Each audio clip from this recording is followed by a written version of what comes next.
Soil that feeds your garden for a season is easy, but soil that feeds it for centuries is rare. The shocking truth is, the most fertile, resilient soil on Earth was never created with fertilizers, tillers, or money. It was built slowly, quietly, and for free. If you've ever wondered why some gardens seem to improve every year while others collapse without constant inputs, this guide will, change the way you see soil forever. What you're about to learn are zero-cost methods that turn dead dirt into living soil that actually gets better with time. This is not theory. This is how nature has enriched soil for thousands of years, and how you can, do the same in your garden starting today. Soil is not just dirt. It is actually a living system. Honestly, the biggest mistake gardeners make is treating soil like a container instead of, a living organism. Healthy soil is alive with fungi, bacteria, insects, and worms, all working together underground. When chemicals and digging interrupt this system, fertility collapses and, well, it has to be replaced artificially. When biology is protected, soil pretty much feeds itself. Nature never digs. Nature never adds fertilizer. Yet forests grow for centuries on the same soil. The secret, folks, lies in how organic matter is layered, broken down, and recycled right at the surface while life below remains undisturbed. Now, your job as a gardener isn't to feed the plants directly, but to feed the soil life that, in turn, feeds the plants. It's all about nurturing that underground ecosystem.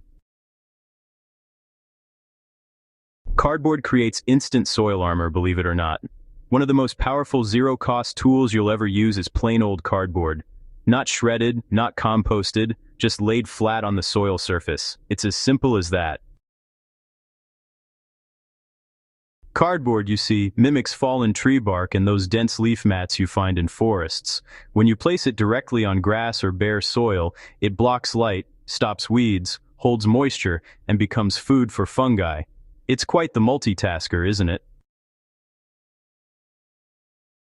All right, folks, when it comes to using cardboard in your garden, make sure to stick with plain brown cardboard. You definitely want to avoid any glossy coatings or tape. Lay it directly on the ground, and remember to overlap the edges so no light gets through. Then give it a good soak until it's fully drenched. Now, this step is pretty crucial because the moisture is what gets the microbial life going and stops the cardboard from repelling water later on.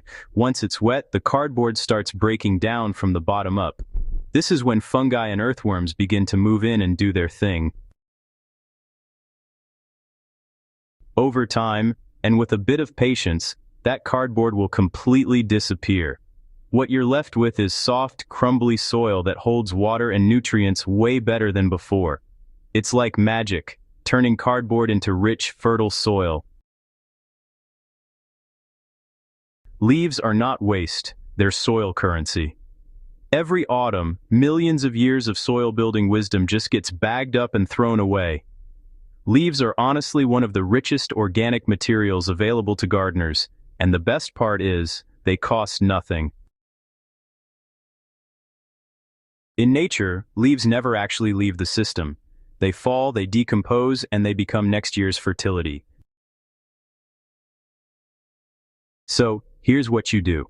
Spread dry leaves directly over cardboard or bare soil in a good, thick layer. Don't bother shredding unless wind is really a problem. Whole leaves decompose more slowly, which means they feed soil life for longer and protect the surface from erosion. As leaves break down, they release carbon compounds that fungi use to build stable soil structure that can last centuries.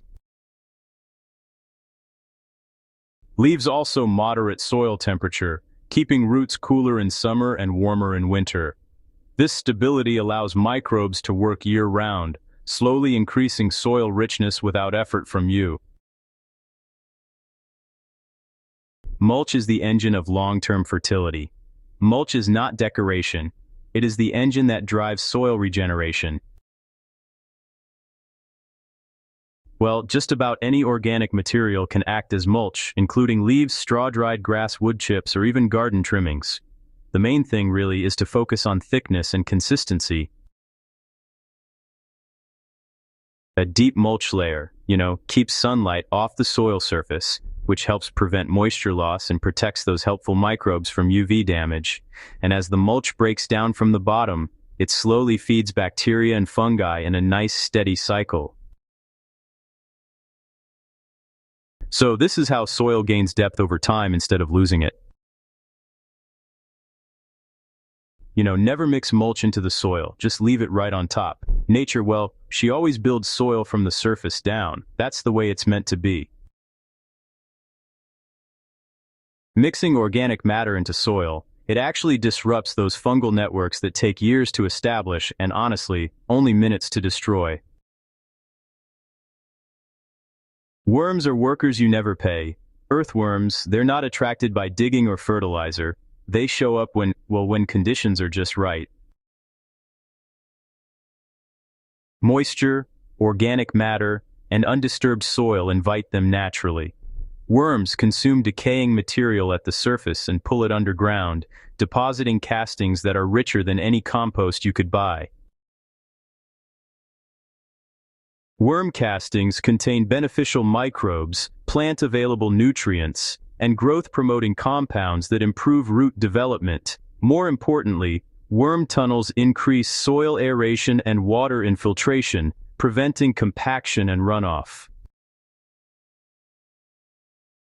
The more you mulch and avoid disturbance, the more worms you will have.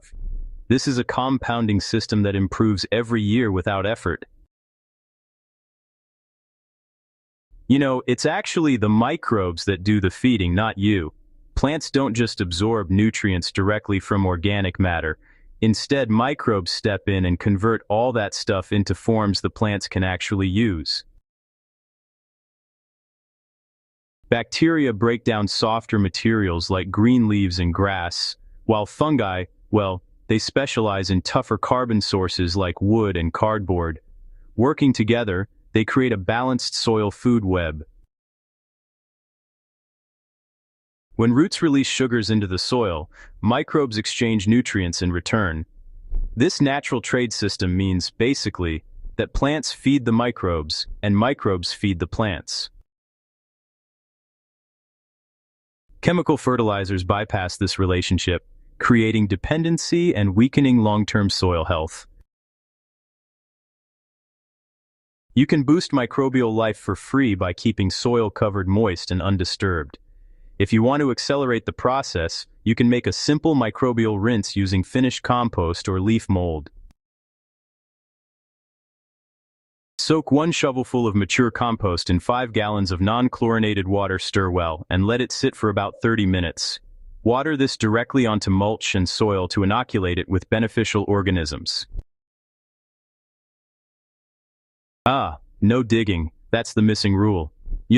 Digging might feel like you're getting some real work done, but it's actually one of the quickest ways to mess up soil structure. Now, when it comes to tilling, it breaks up those vital fungal networks, exposes microbes to a harsh oxygen shock, and even releases stored carbon into the air. What happens then? Well, you get a burst of short-term growth, but it's followed by a long-term decline. With no-dig gardening, soil layers get to organize themselves naturally. Over time, roots can penetrate deeper, organic matter builds up right at the surface, and those beneficial fungi, they spread without interruption. Gardens managed this way become easier every year, not harder. If soil is compacted or lifeless, just resist the urge to dig, all right? Cover it instead. Cardboard, leaves, and mulch will do the work for you, slowly transforming hard ground into fertile soil without any real effort. Water wisely to protect soil life. Soil biology depends on consistent moisture. Yeah, that's really important. Dry soil shuts down microbial activity, while saturated soil suffocates it. Mulch solves both problems by regulating evaporation and absorption. When watering, aim for deep, infrequent watering rather than daily shallow sprays. This encourages roots to grow downward and supports microbial life at deeper levels. Rainwater is ideal, but any water works as long as the soil stays covered. So, you really want to avoid watering bare soil. Every exposed patch is actually a loss of moisture, microbes, and organic matter, you know? Time, well, it's the final ingredient. The most powerful soil-building tool is honestly patience. Every layer you add today becomes part of a system that just keeps getting better next year and the year after that. Unlike fertilizers that must be reapplied constantly, living soil just compounds in value. After one season, soil becomes darker and softer, and after 3 years, it can hold water even through droughts. After 10 years, it feeds crops with little intervention. This is how soil can remain fertile for centuries without chemicals or digging. You are not just growing food, you are building land. The real cost of free methods. These methods cost nothing, but they require a mindset shift. You stop fighting nature and start working with it. You stop buying inputs and start observing systems. You stop managing plants and start managing soil. For the farm basic community, this approach means fewer expenses, less labor, and more reliable harvests year after year. It means building something that outlasts trends, products, and seasons. Healthy soil is not purchased. It is earned through respect, consistency, and time. If this guide helped you see soil differently, make sure you subscribe to Farm Basic for more real, practical gardening wisdom that actually works. Share this with a fellow gardener who's tired of buying fertilizers and digging endlessly. Let's grow soil that feeds us today and generations after us.